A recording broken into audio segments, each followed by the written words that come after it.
Bienvenidas y bienvenidos a Democracias en Disputa, el podcast del Programa Universitario de Estudios sobre Democracia, Justicia y Sociedad de la UNAM. Temporada 1. La CENTE y el movimiento magisterial. Pues buenas tardes, bienvenidos una vez más a nuestra temporada número 1, la CENTE y el movimiento magisterial. El día de hoy les traemos el capítulo Aprender a ser CENTE en el aula y en la calle, plantones y marchas por la democracia. Pues los saludo a todos con mucho gusto y en ausencia de mi compañera Yumil Sánchez, que está enfermita, le mandamos un fuerte abrazo desde aquí para que se mejore pronto y se incorpore nuevamente a las labores de estos podcasts.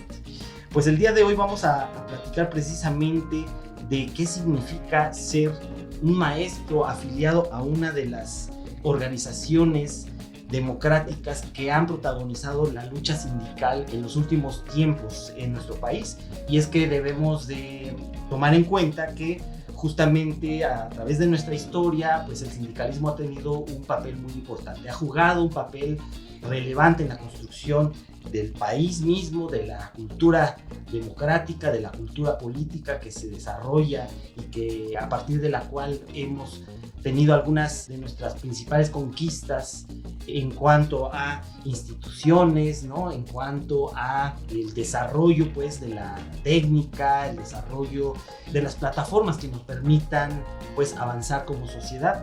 Pero además es muy importante destacar que este sindicalismo pues se ha visto fuertemente cooptado por intereses particulares, ¿no?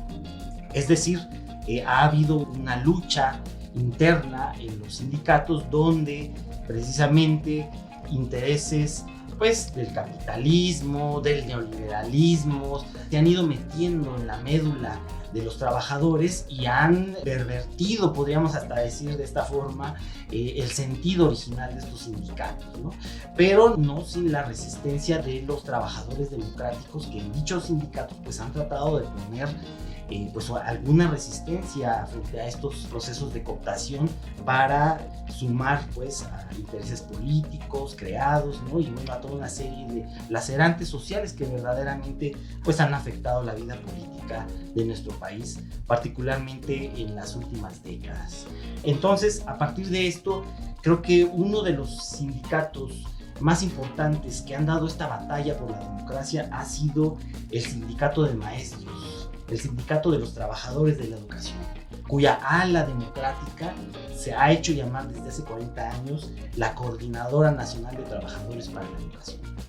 Ahí han estado los profesores que han decidido dar la lucha por democratizar un sindicato que tiene pues toda una historia desde su creación, si mal no recuerdo, en la década de los años 40, donde se reúnen una serie de grupos sindicales a nivel nacional para conformar esta gran fuerza, pero que a partir de las siguientes décadas y relacionado pues con esta cultura del corporativismo que se proyecta desde el partido hegemónico, pues vino ya planteando algunas afectaciones y algunos retos para los trabajadores allí involucrados.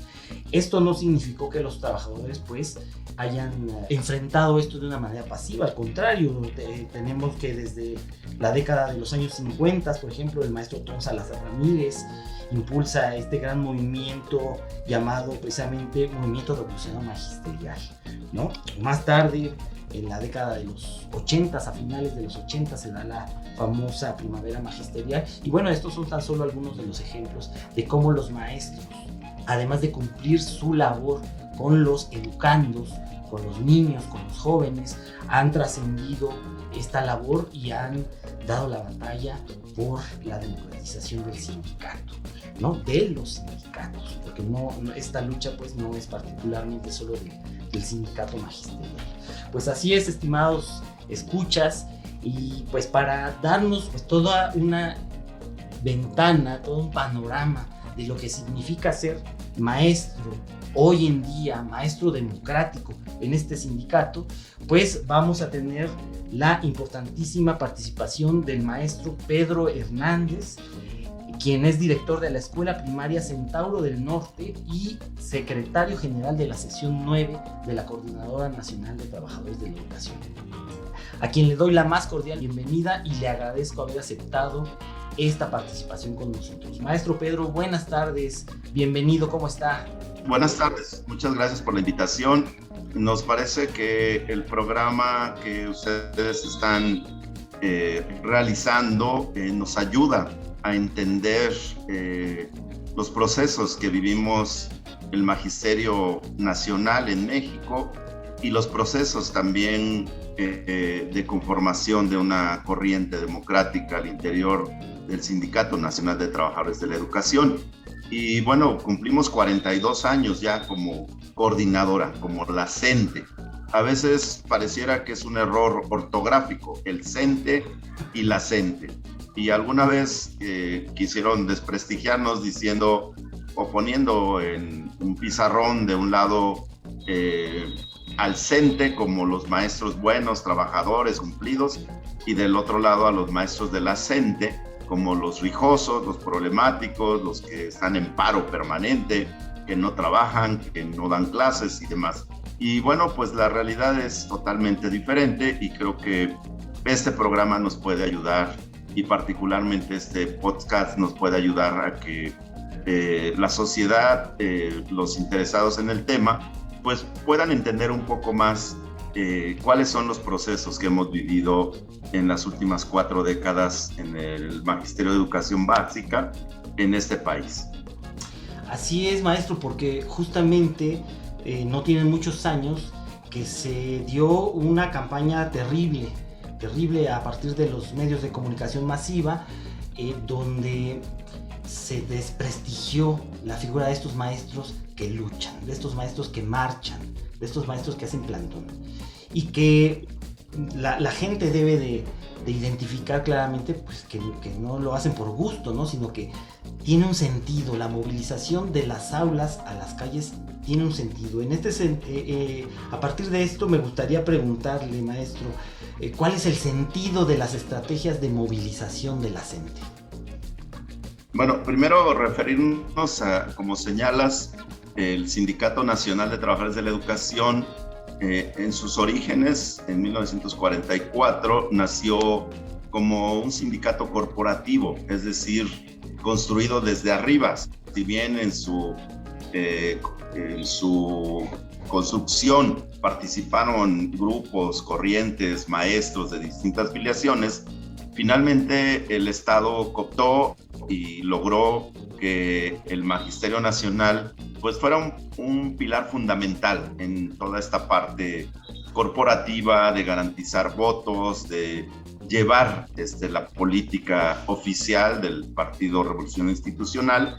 Y bueno, pues de alguna forma se consideraba a los maestros como los soldados de ese partido. Y bueno, pues el CENTE, desde sus orígenes corporativizado, estuvo bajo el control o ha estado bajo el control de nosotros llamamos caciques sindicales, en el sentido que llevan muchos años en el poder. Y bueno, desde un Robles Martínez de esos años 50, 60, un movimiento muy importante, el movimiento revolucionario del magisterio, encabezado por el maestro Otón Salazar, precisamente en la sección 9, de la que ahora me honro ser su representante, logró simbrar pues muy fuerte esta parte, ¿no? Y bueno, recordemos un movimiento que enfrentó una represión brutal, que hubo más de 5,000 maestros cesados en ese momento, el propio maestro Otón preso, los principales dirigentes, y bueno, se llevó una política de garrote y de exterminar un movimiento que fue ejemplar en los términos en que se manejó, la ocupación que hicieron, le llamaron guardia permanente en la Secretaría de Educación Pública, las movilizaciones masivas de un magisterio que protestó nuevamente o originalmente por una cuestión de salario, pero también por la antidemocracia en el sindicato. Luego efectivamente vienen otros periodos de lucha oscuros, no muy conocidos, y bueno, en 1979 en Chiapas nace o se conforma la Coordinadora Nacional de Trabajadores de la Educación y nos fijamos 3 estrategias fundamentales. 1, la democratización del sindicato, del CENTE. 2, la democratización de la educación. Y 3, colaborar o apoyar o lograr la democratización del país. Estos 3 ejes estratégicos nos han conducido toda esta lucha ya de más de 4 décadas. Y bueno, al encontrar cerradas las puertas de un sindicato que no nos representaba y que por el contrario nos reprimía, golpeaba, asesinaba, porque habrá que recordar al maestro Misael Núñez Acosta en 1981, que fue otra oleada de movilización, asesinado, y bueno, pues está comprobado la autoría intelectual de quien luego va a ser parte también de estos caciques magisteriales, el Lester Gordillo, que permaneció por 23 años igual en el poder y que superó a su mentor, a Jongitud Barrios, que estuvo 17 años en el poder.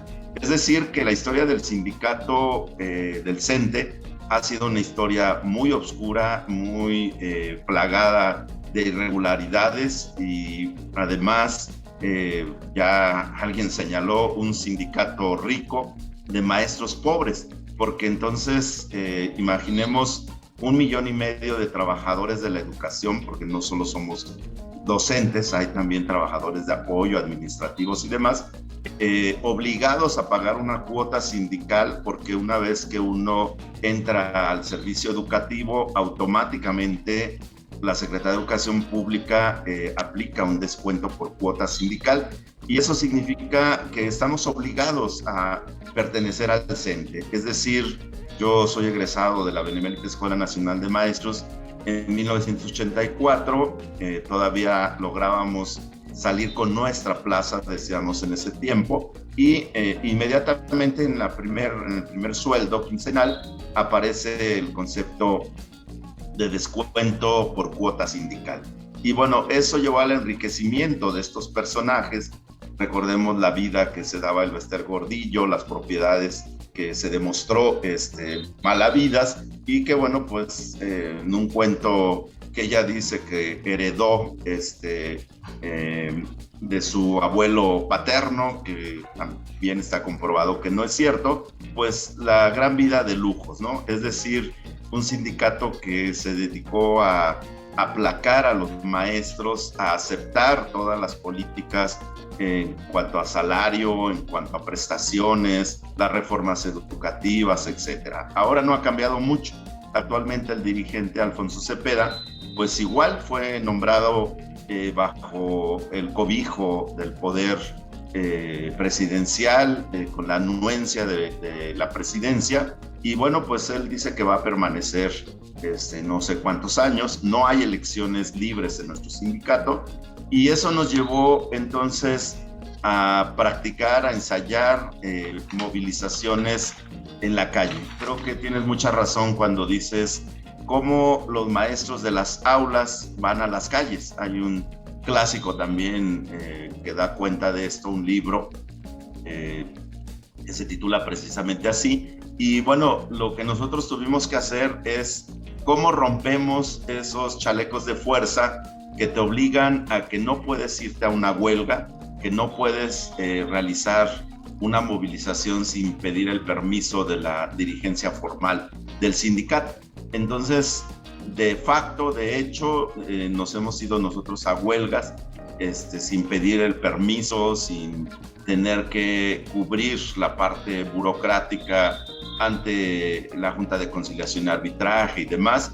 Y eso no ha estado exento pues de amenazas, de ceses, de aprehensiones de compañeros. En la última reforma con Peña Nieto, pues nosotros la calificamos como una guerra contra el magisterio, porque significó la pérdida de vidas humanas, la aprehensión de más de 40 profesores, la masacre de Nochistlán, que sigue sin un castigo de los responsables, el desalojo siempre de los plantones. Está documentado plenamente ahí cómo el Estado ha aplicado pues una fuerza contra una movilización importante que sí ha simbrado este país. Me parece que la Coordinadora Nacional de Trabajadores de la Educación, en las propias palabras del actual presidente, manifestó, pues fue la única organización que superó, que logró enfrentar el vendaval neoliberal.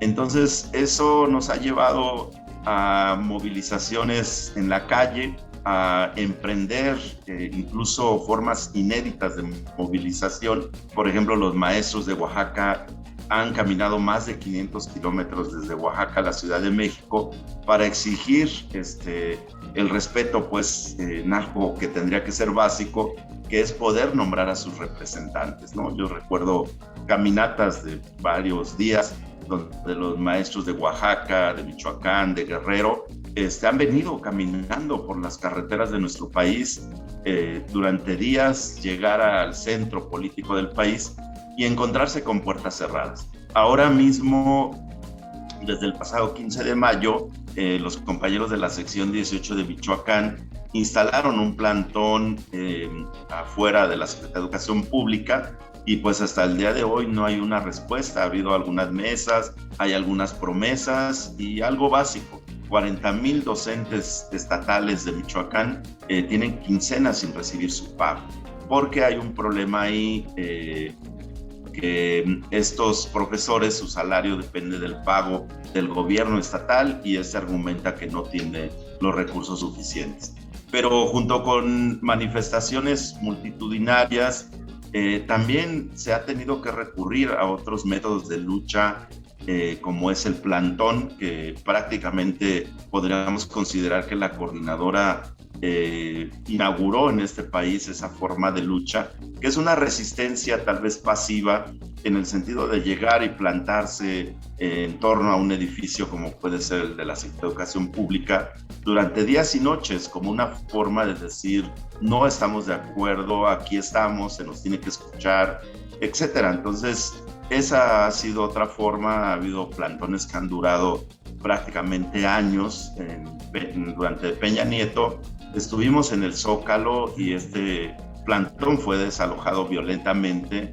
Se fue hacia el Monumento a la Revolución, donde permaneció casi 2 años. Y bueno, pues eso implica un esfuerzo, una capacidad también de organización, de resistencia, porque implica que cientos de personas permanecen en la calle, tienen que buscar cómo guarecerse de las inclemencias del clima, pero también significa una organización que pueda proveer de alimentos, de cuestiones básicas de salud, cuidar a sus compañeros en esta parte pues de la inseguridad, de tal vez tener un desalojo violento y bueno, muchas otras cosas. Entonces hemos tenido que aprender cómo estar también en esa parte.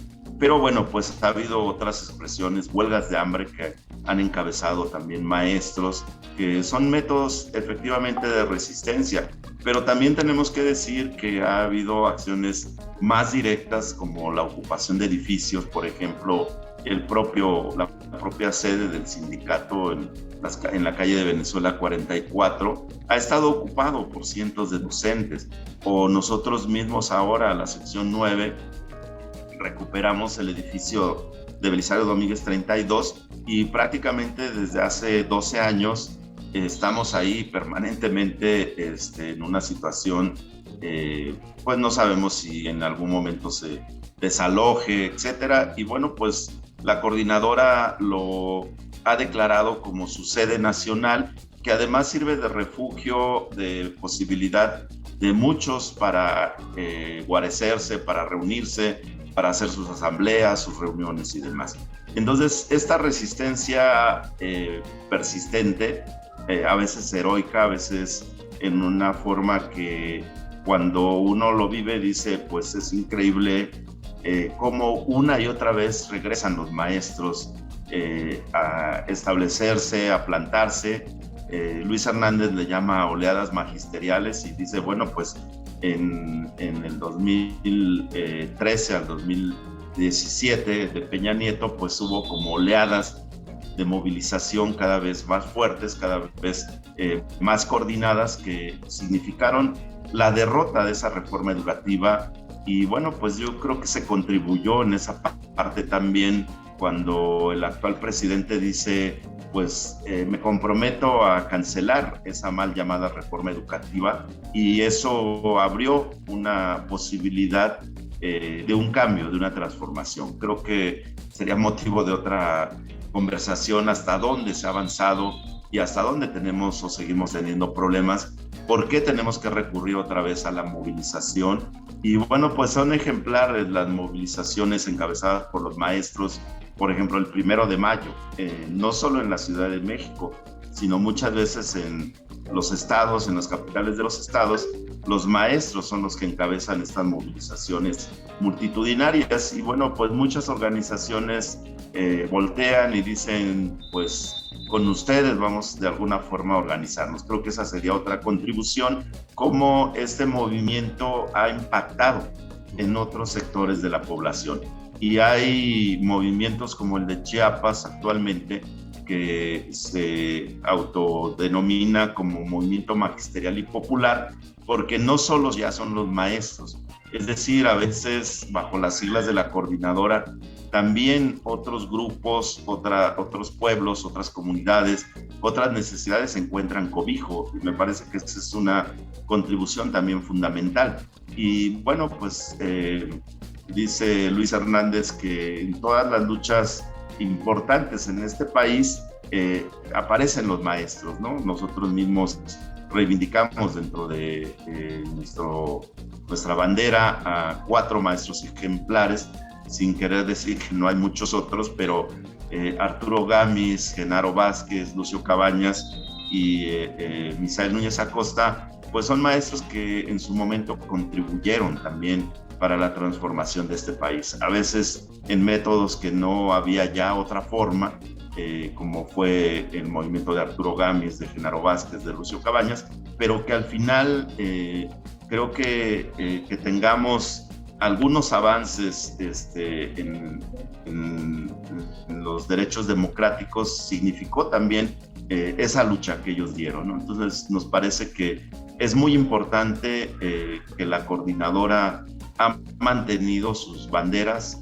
A veces pareciera que desapareció, que está derrotada, que ya no tiene motivos para luchar, pero nuevamente otra vez está vigente, ¿no? Nosotros seguimos reivindicando la necesidad de democratizar el sindicato, de avanzar en la transformación de la educación y seguir contribuyendo en la democratización de este país.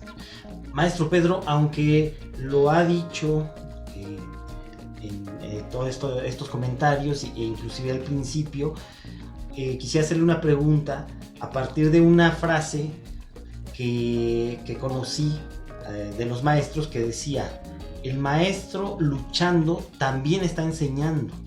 Entonces yo quisiera preguntarle, aunque parece obvio, ¿qué está enseñando el maestro cuando está luchando? Porque digo, en aula ya sabemos que está enseñando los contenidos del programa educativo, pero lo que está enseñando fuera del aula, en estas movilizaciones, en estas luchas, ¿cómo usted lo podría caracterizar, mencionar, ¿no? O cómo esto aporta a la construcción de democracia en México?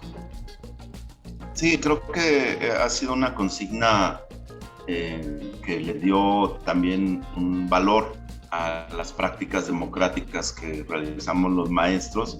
Primero quisiera decir que en un inicio se nos llamó disidentes, porque decían es la disidencia del sindicato, como si fuéramos otra cosa. Después se pudo reivindicar la parte que son los maestros democráticos, es decir, los que luchan por democracia en su sindicato. Bueno, ahora prácticamente la Coordinadora Nacional de Trabajadores de la Educación, si bien puede caracterizarse como una corriente democrática al interior del CENTE, en realidad tiene una representación bastante consolidada. Hay secciones completas que son de la coordinadora, como la sección 7 de Chiapas, la sección 22 de Oaxaca, la sección 18 de Michoacán, la propia sección 9 que ha tenido igual estos procesos que en todo movimiento social se generan, es decir, de auge, de repliegue, de consolidación y de otra vez, pues son movimientos que son cíclicos, que enfrentan problemas que nunca terminan de solucionarse. Nosotros decimos que la mejor clase de civismo la hemos dado en la calle, en la defensa de nuestros derechos, en decir que si no se respetan, bueno, pues tenemos que buscar la forma de hacerlos respetar. Yo decía que durante la guerra contra el magisterio, que fue la reforma educativa de Peña Nieto, nosotros rescatamos una frase de Gandhi que decía que cuando una ley es injusta, lo correcto es desobedecer. Entonces prácticamente desobedecimos que nos aplicaran una ley que implicaba una evaluación punitiva hacia los docentes, a pesar de tener ya una experiencia, de tener procesos de formación importantes. Se quiso someter al magisterio a una evaluación constante y en función de eso definir si se podía continuar como docente o no. Entonces nosotros desobedecimos y eso significó cientos de maestros cesados, maestros asesinados, maestros presos, que bueno, el movimiento tuvo la capacidad de sacarlos de la cárcel, de reinstalarlos, de lograr que se respetaran los derechos y que se echara abajo esa reforma educativa. Pues al final de cuentas tuvieron que cancelarla y bueno, pues repito, habrá que discutir si la reforma actual ha transformado o no, ha cambiado solo algunos conceptos, etcétera. Pero bueno, me parece que cuando decimos el maestro luchando también está enseñando, queremos decir que la lucha es parte del aprendizaje para nosotros, pero también de la enseñanza que hacemos como maestros. Y bueno, eso significa también que con nuestras comunidades educativas pues tenemos la posibilidad de incidir en el sentido de explicar muchas cosas. O sea, yo recuerdo muchas veces explicándole a los padres de familia, a los propios niños, por qué nos íbamos a paro, por qué no iba a haber clases y el maestro se iba a tener que ir a una manifestación. Y también, como sucedió en la primavera del 89, los padres de familia y los alumnos acompañando a sus maestros. Yo creo que eso ha sido también una enseñanza muy importante, cómo hemos logrado tener un impacto también social, porque de otra forma simplemente no tendríamos un respaldo social, y me parece que eso también ha sido esencial en las movilizaciones que han hecho o que hemos hecho los maestros de la coordinadora. Entonces, nos parece que el impacto ha sido también hacia otros sectores de trabajadores y que ven pues en las prácticas democráticas de la coordinadora posibilidades de otro tipo de sindicalismo, un sindicalismo más horizontal, más asambleario.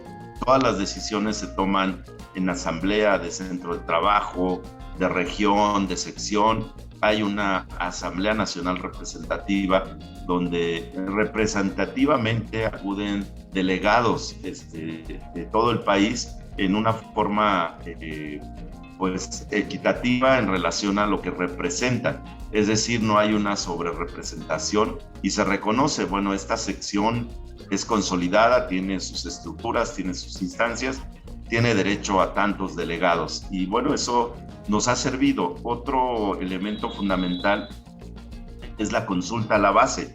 Y a veces cuando no la realizamos, pues no hay la fuerza, la fortaleza. Pero cuando se realiza de una forma que se convence, entonces las decisiones ya no son de los dirigentes, ya las decisiones son de la base. Y bueno, también en las negociaciones esto ha sido fundamental, porque no es una decisión del dirigente o de los dirigentes de aceptar o tal o cual cosa.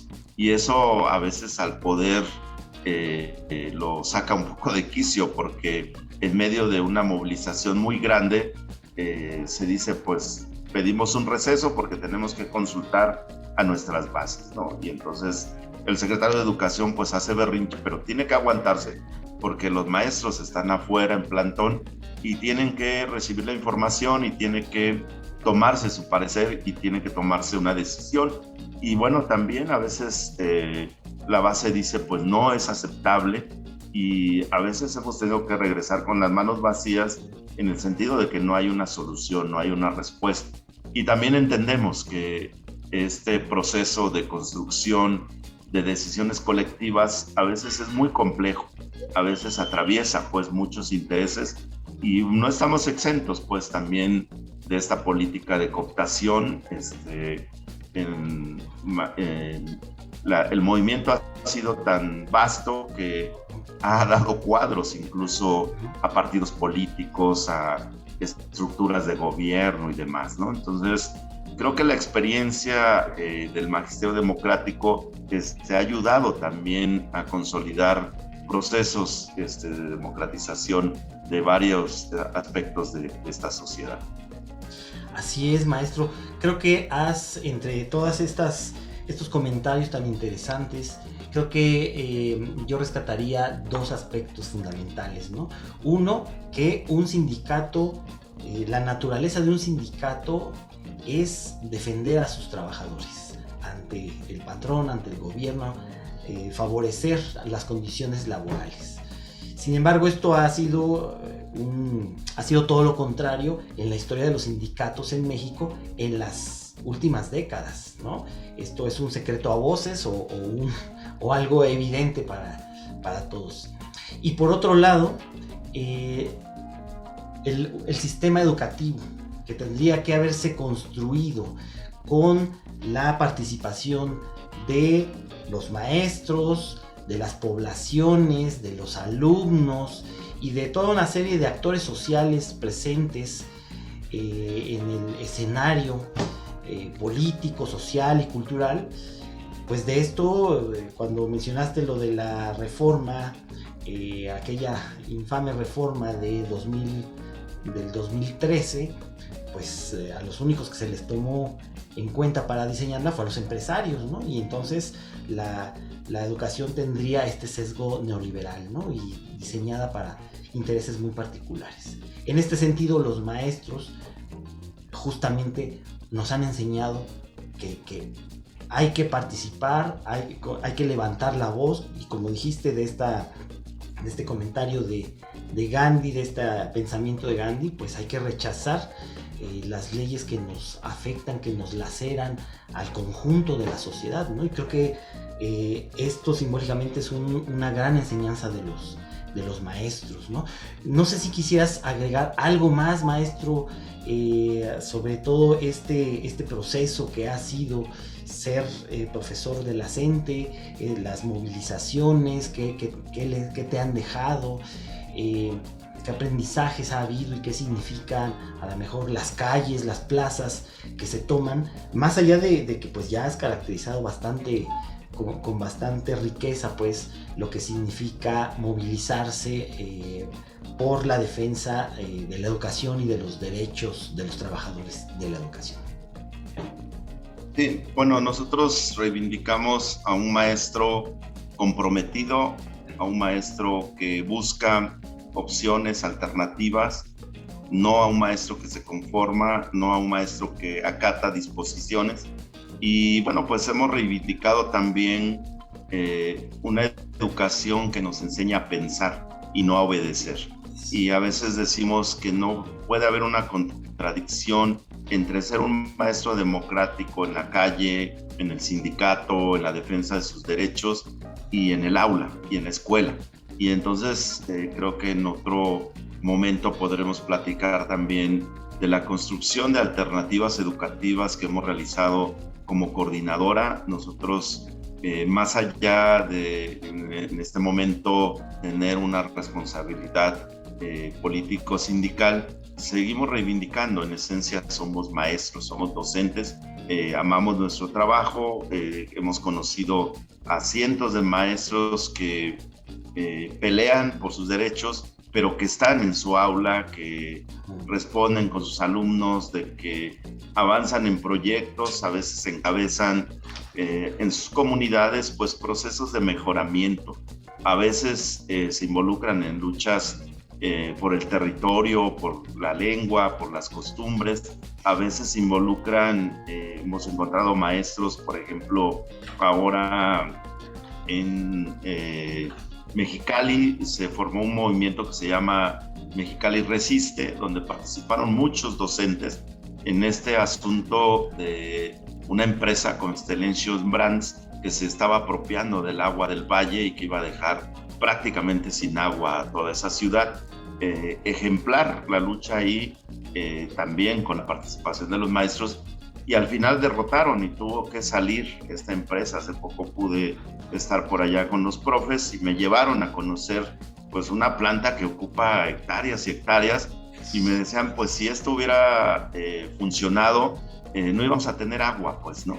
Y luego también hace poco falleció el compañero Francisco Ortiz en La Laguna. Encabezó con otros profes una lucha también muy importante contra Chemours, que es otra transnacional, y bueno, pues han sostenido un plantón en la puerta de la empresa durante 3 años y tuvieron que igual echar para abajo esta cuestión, y así podemos encontrar otras luchas contra las mineras, contra la invasión. Hace poco que vinieron los compañeros de Nayarit, de Colima, pues venían ahí también maestros. Entonces creo que esto nos ha enseñado que la lucha sí es por nuestros derechos, por tener mejores condiciones, porque nuestras escuelas, nuestros espacios estén mejor, pero también es una lucha por una transformación profunda. Ahora mismo estamos trabajando en algo que le hemos llamado Conferencias de las Resistencias, y bueno, en estas últimas movilizaciones históricas del 1 de mayo, del 15 de mayo, del 10 de abril y mañana 10 de junio con otras organizaciones, pues vamos a reivindicar cuestiones como que mañana 51 años sin verdad, sin justicia sobre una masacre contra estudiantes, y bueno, también que estuvieron maestros pues ahí, ¿no? En el 68 igual, y bueno, en cada movimiento ha sido recurrente esta parte. Yo creo que reivindicamos la parte cuando decimos que en la calle somos protesta y en el aula somos propuesta, y buscamos que no haya una contradicción entre lo que demandamos y lo que hacemos. Pero también yo recuerdo que una maestra, Luis Michel, que participó en la Comuna de París, decía que los maestros estaban destinados a proporcionar las herramientas intelectuales para que el pueblo se rebelara, ¿no? Y a veces es el papel que tenemos también los maestros, además de enseñar en el aula, como dices, los contenidos y toda esta parte, las matemáticas, la lengua, la lectura, pues también enseñar la defensa de los derechos, enseñar que hay una historia de lucha en este país y que hay una posibilidad de otro futuro. Nuestra profesión es eso, sembrar y construir para el futuro, y bueno, pues en la coordinadora hay muchísimos maestros en este sentido comprometidos, y bueno, pues vamos a continuar en nuestros ejes de democratización del sindicato, de la educación y del país siguen vigentes. Los métodos de lucha, decían los zapatistas, a veces pueden ser cuestionados, pero no su objetivo, su finalidad. Y a veces ha sido una confrontación incluso muy fuerte, como fue en el 2006 el movimiento en Oaxaca, que implicó prácticamente, imagínense, de un problema sindical escaló a un problema social, y un problema que se volvió también pues ejemplar en cómo lograron organizarse para protegerse, para enfrentar a un gobernador, Ulises Ruiz, que se le acusa de asesinatos de muchas personas ahí. Y bueno, no quisiera mucho meterme en esa parte de cómo ha impactado el movimiento magisterial incluso en los resultados electorales. Creo que ustedes, que son estudiosos de esta parte, podrían ver cómo en estos estados además hay un impacto pues de lo que hacen los maestros. Sí reivindicamos nuestra independencia ideológica, política, no estamos afiliados a partidos políticos, pero consideramos que desde la sociedad tiene que transformarse, pues, ¿no? El propio presidente lo reconoció. 18 veces nos reunimos en Palacio Nacional con el presidente Andrés Manuel López Obrador. Hay un desencuentro y bueno, pues esperamos que pronto se reinstale una mesa nacional que traíamos, se escuche las propuestas que tenemos los maestros y este cambio curricular que está en puerta pueda ser también debatido, discutido, consensado con los docentes. Ninguna reforma educativa puede tener éxito si no están involucrados quienes la van a realizar, en este caso los maestros.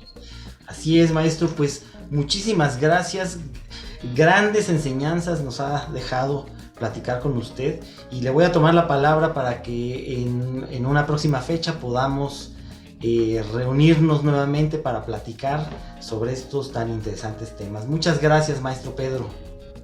Muchas gracias a ustedes y éxito con el programa. Creo que es muy bueno lo que están realizando. Muchas gracias, maestro Pedro. Pues así, aquí tenemos, queridos escuchas, las palabras de un maestro que ha luchado y que nos ha dejado grandes enseñanzas de cómo los maestros han trascendido esta labor tan noble, tan loable de la enseñanza, más allá del aula, más allá de la escuela, ¿no? Enseñarnos a defender nuestros derechos, y no solo laborales, ¿no? Sino derechos culturales, derechos educativos, derechos políticos. Vaya, toda una gama de aspectos que contribuyen a la conformación de un ciudadano que participa, de un ciudadano en la democracia. Le agradecemos mucho al maestro Pedro haber participado y bueno, pues con esto hemos llegado al final de este espacio de Democracia en Disputa. Recuerden que en cada emisión daremos voz a los hombres y mujeres que con su historia de vida y luchas nos permitirán comprender la importancia de las y los maestros para nuestra sociedad.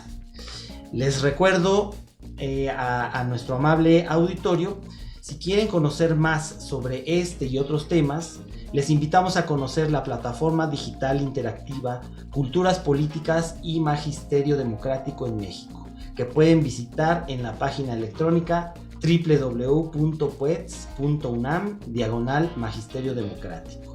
Muchísimas gracias y nos vemos en la próxima edición de este podcast. Que tengan muy buenas tardes. Este podcast es parte del proyecto de investigación sobre culturas políticas y democracia realizado en el Programa Universitario de Estudios sobre Democracia, Justicia y Sociedad de la UNAM con el generoso apoyo del Consejo Nacional de Ciencia y Tecnología CONACYT. Visita la página puets.unam.mx/magisterio-democrático y síguenos en nuestras redes como @puetsunam. Gracias por escucharnos. Te esperamos en nuestro siguiente episodio.